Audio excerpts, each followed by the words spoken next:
मोरबी पुल हादसे जिसमें 135 लोगों की जान चली गई, क्या उसे भूल गई इंडिया?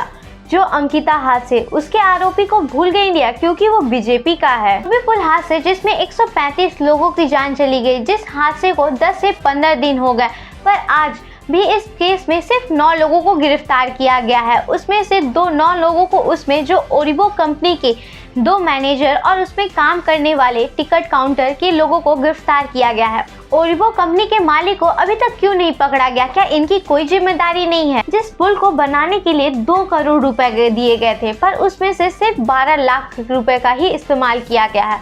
बाकी कहाँ गए पैसे? इस कंपनी की कोई जिम्मेदारी नहीं थी। ओरिबो ग्रुप के मालिक जय सू को अभी तक क्यों नहीं पकड़ा गया? क्योंकि ये गुजरात के मुख्यमंत्री भूपेश पटेल का चहीता है। क्या इनकी कोई जिम्मेदारी नहीं थी? क्या कर रही थी गुजरात की पुलिस जो अभी तक इन्हें पकड़ नहीं पाई है? और जब मोदी जी गुजरात हॉस्पिटल में पहुंचे मरीजों को देखने के लिए, उस टाइम हॉस्पिटल की लिपाई पुताई क्यों कराई जा रही थी? तब इन 135 लोगों का मरने का जिम्मेदार कौन है? अब से 15-16 दिन हो गए, तो क्या अभी तक कोई कार्रवाई आगे नहीं बढ़ी?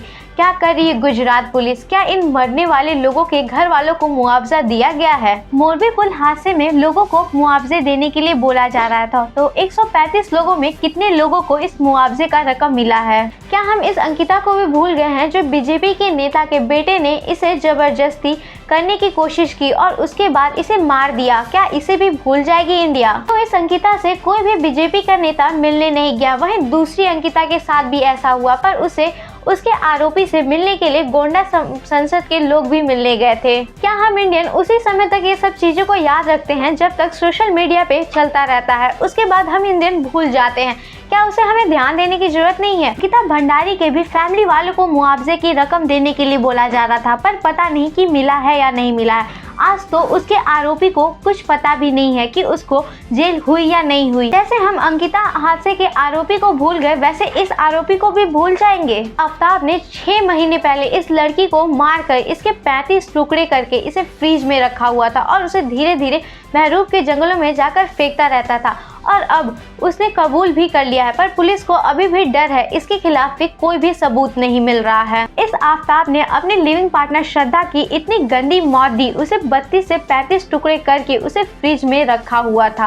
पुलिस का कहना है कि ये अभी कबूल कर लिया है, पर बाद में पलट सकता है। इसके खिलाफ कोई सबूत नहीं मिलता है तो हम कुछ भी नहीं कर सकते हैं, क्योंकि पुलिस का ये कहना है इस केस को 6 मंथ हो गए हैं, इसके ने अपने सारे सबूत मिटा दिए हैं, यहाँ तक कि सारे केमिकल से सारे खून तक मिटा दिए हैं। के खिलाफ सबूत ढूंढना बहुत मुश्किल सा है। इंडिया में उन लड़कियों को ही दोष दिया जाता है जैसे श्रद्धा और अंकिता को ही दोष दिया जाता है। कहीं कहीं लोगों भी ऐसी बात बनाते रहते हैं कि लड़की की ही गलती है। क्या उस लड़की की कभी गलती नहीं होती है?